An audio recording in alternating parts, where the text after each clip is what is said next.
Hey, this is Whathehadas again. I want to go into more detail about exactly what happened um, to get me in my current situation after becoming part of the conscious class and fading away from the organization. The last year and a half been kind of difficult to experience, but for the most part, I'm trying to keep my head up. But yeah, earlier this year, from last year, I got some apostate books. Got both of Ray Francis books, and I bought Combat and Cult Mind Control, Captives of a Concept, and the Gentile Times Reconsidered. I enjoyed all of the books, especially Crisis of Conscience, since it was one of the first books that I read.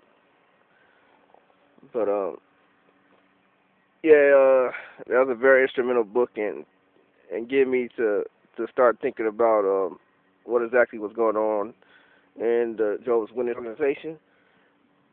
But the book that really put the nail in the coffin was Combating Cult Mind Control, where you had somebody outside the organization break down what exactly these cults like the Jehovah's Witnesses, what exactly what they've been doing, and how they've been controlling people's minds and putting a sense of pressure and guilt on people to do what a group of men wants them to do.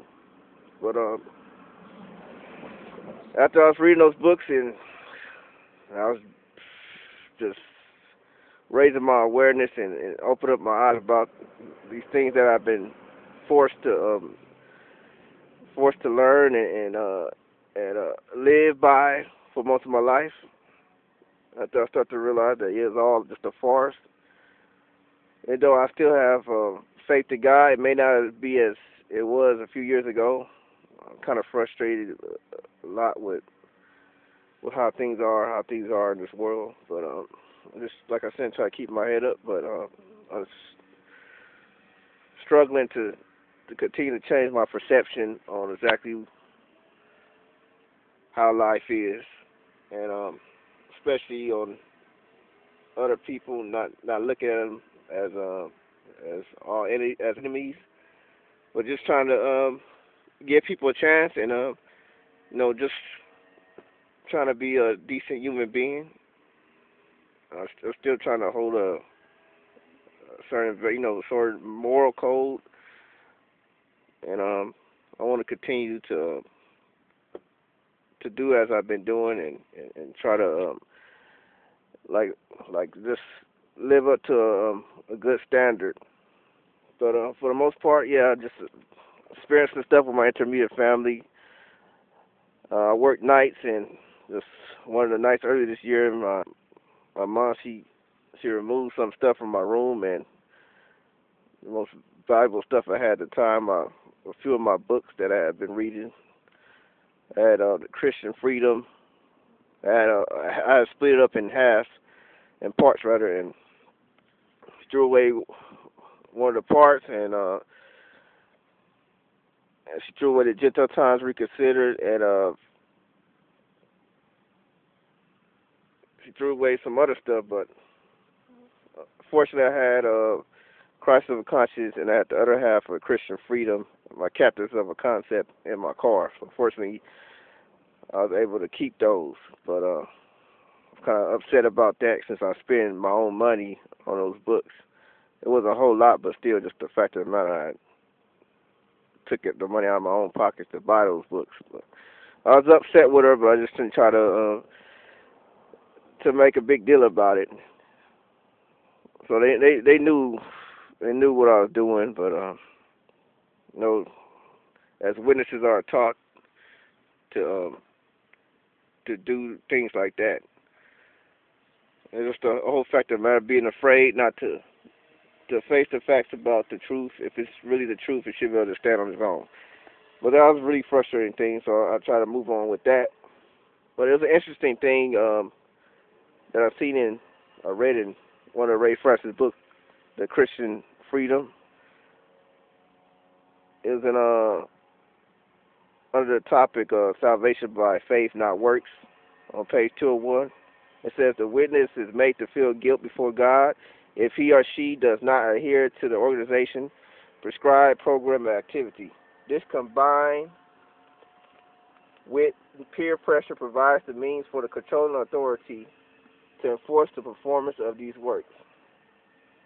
That's a tell-all statement right there, that peer pressure and guilt is the facet that the Watchtower uses to control its members, to keep them under a sense of obligation. Because one of the things, a big part of being a witness is you have to go door to door, preach door to door. Even though they have different avenues of it, still the door to door is the main way that they do the preaching, their ministry. It's the main thing they do. And it's just that thing is just pushed on all its members. Like I said in the last video on the timesheets, everything is garnered around that. But that's a big part of it, the ministry, the preaching door to door. Got to go door to door to be a witness. And the other big half is the going to the meetings. You got to go to the meetings. You can't forsake the gathering of yourselves with your brothers. You got to go. Ain't no way to get around it. And since I was fading, that was one of the things I ditched immediately, was going to the meetings. I tried to avoid, if all possible, to go to the meetings. I never really enjoyed them, even though it's some good in it. I can't say everything about the organization is bad as far as that is, but it's the fact of the matter just being pushed to go to those meetings. So I'm glad I don't have to go to them no more. And I want to continue to fade and eventually separate myself completely. But as for right now, just dealing with the family being over you, have to deal with the other witnesses, giving them messages to send to me, whether it's verbal or written messages. I've received quite a few of them.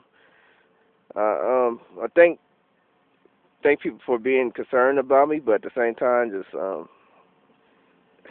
my business is my business. It ain't like I did anything wrong. I just made a decision and made a choice on what I want to do. Even though I haven't fully came out and let them know, but still, it is my life to make my own decision.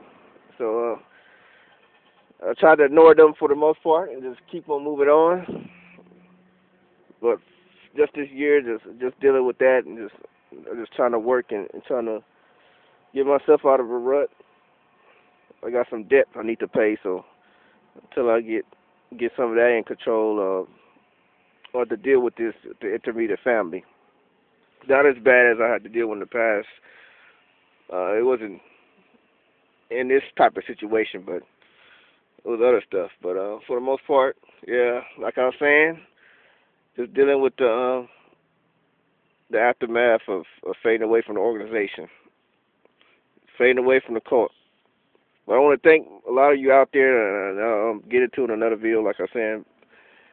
I do watch a lot of videos, so I see a lot of people experiencing the same thing that I am experiencing. So I just want to say, just keep your head up. I keep my head up, and hopefully we can all get through this together. Thank you. From Whathehadas, what I have is what I get to you, and what you got is what I have. Thank you.